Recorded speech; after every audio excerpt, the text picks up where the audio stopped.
Shri Gayatri tours and travels Chardham Yatra complete travel plan. Oman తీరంలో వాణిజ్య నౌకపై America సైన్యం దాడి చేసింది. ఎంటీ సెట్టబెల్లో నౌకపై అమెరికా దళాలు బాంబుల వర్షం కురిపించాయి. అమెరికా దాడిలో 3 భారతీయ నావికులు మృతి చెందినట్లుగా తెలుస్తోంది. మృతుల్లో వైజాగ్కు చెందిన చీఫ్ ఇంజనీర్ పట్నాల సురేష్ కూడా ఉన్నారు. ఆదిత్య శర్మ, శివానంద చౌరాసియాగా మిగతా 2 మృతుల వివరాలు కూడా తెలుస్తోంది. నావికుల మృతిని కేంద్ర మంత్రి సోనోవాల్ ధృవీకరించారు.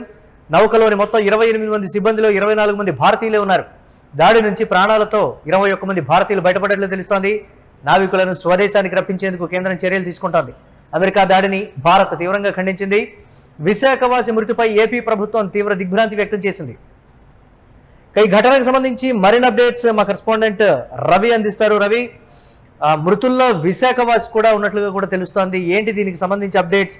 భారత్ మాత్రం దీన్ని ఎట్టి పరిస్థితుల్లో ఉపేక్షించేటువంటి పరిస్థితి లేదని చెప్తోంది. ఏ విధంగా ఉండబోతోంది?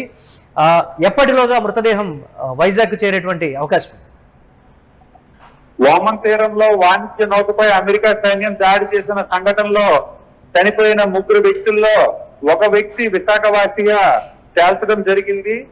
ఎంటీ సెట్టబెల్లో నౌకపై అమెరికా దళాలు బాంబులు వర్షం కురిపించి చేసిన ఘటనలో ఓవరాల్ గా 3 నావికులు మృతి చెందారు.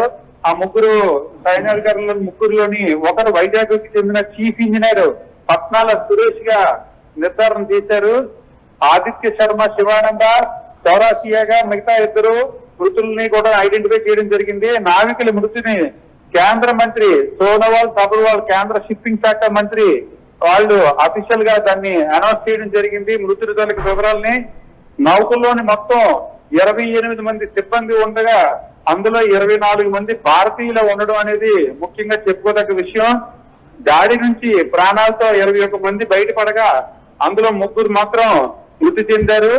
నావికుల్ని వాళ్ళని స్వదేశానికి రప్పించడానికి కేంద్రం అన్ని రకాల చర్యలు చేపడుతుందని, దీని మీద చాలా త్వరితగతిన భారతదేశ ప్రభుత్వం తరఫు నుంచి చర్యలు తీసుకోవడం జరుగుతుందని చెప్పారు. అమెరికా దాడిని తీవ్రంగా భారత్ ఖండించింది. విశాఖవాసి మృతిపై ఏపీ ప్రభుత్వం ఏదైతే ఉందో అది తీవ్ర దిగ్భ్రాంతిని వ్యక్తం చేయడం జరిగింది. మృతదేహాన్ని మరొక 2 రోజుల్లోపు విశాఖకు తీసుకురావడానికి అన్ని రకాల చర్యలు చేపడుతున్నామని కేంద్ర నౌకాయాన శాఖ మంత్రి సోనోవాల్ సబర్వాల్ ప్రకటించడం జరిగింది. మృతుడి కుటుంబ సభ్యులు ఎవరైనా స్పందించడం జరిగిందా? దీనికి సంబంధించి వారికి ప్రభుత్వం నుంచి ఎలాంటి ఇన్ఫర్మేషన్ వచ్చింది? రాబోయే రోజుల్లో దీనికి సంబంధించి ప్రభుత్వం ఏ విధంగా స్పందించేటువంటి అవకాశం ఉంది? ప్రతీకారంగా ఎలాంటి చర్యలు, అంటే అంతర్జాతీయ సమాజంలో మిత్రదేశం చెప్పుకుంటున్నప్పటికీ కూడా ఈ స్థాయిలో దాడి చేయడానికి సంబంధించి ఇప్పటికే ఒకంత వ్యతిరేకత అయితే మొదలైనటువంటి పరిస్థితి కదా. ఈ కోణాన్ని ఎలా చూడాలంటారు మనం? వాస్తవానికి భారత నౌకపై అమెరికా దాడులు చేయడం అనే దాన్ని భారత ప్రభుత్వం చాలా తీవ్రంగా పరిగణిస్తుంది.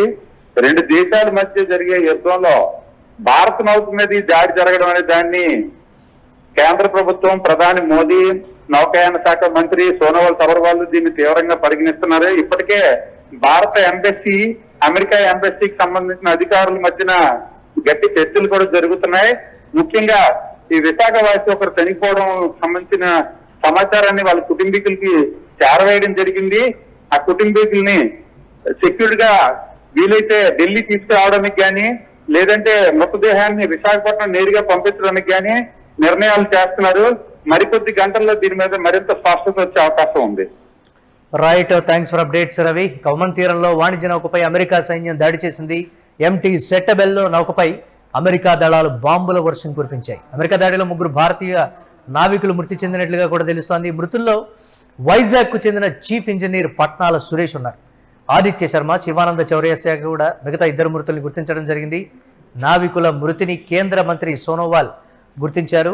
ఈ నేపథ్యంలో ఆయన కూడా ధృవీకరించడం జరిగింది. నౌకలోని మొత్తం 28 మంది సిబ్బందిలో 24 మంది భారతీయులే ఉన్నారు. దాడి నుంచి 21 మంది భారతీయులు ప్రాణాలతో అయితే బయటపడ్డటువంటి పరిస్థితి ఉంది. ఈ ఘటనకు సంబంధించి భారత్ తీవ్రంగా స్పందిస్తోంది. అమెరికా మాత్రం దీనికి సంబంధించి వేరే సమాధానం అయితే చెప్తున్నప్పటికీ కూడా ఎక్కడ కన్విన్సింగ్గా లేదన్నట్లుగా తెలుస్తోంది. కావాలనే నౌకపై దాడి చేసింది అనేటువంటి విమర్శలు అయితే ఉన్నాయి. ఈ విధంగానే అనుమానాలు కూడా వ్యక్తం చేస్తున్నారు. చూడాలి భారత్ దీనికి సంబంధించి ఏ విధంగా స్పందిస్తుంది. అమెరికా ఇచ్చేటువంటి సమాధానంతో శాంతి చెందుతుందా, లేకపోతే ఇతరత్ర అంతర్జాతీయ సమాజంలో ఈ ఘటనని పెద్దగా చేసి చూపిస్తుందా అనేది కూడా చూడాలి.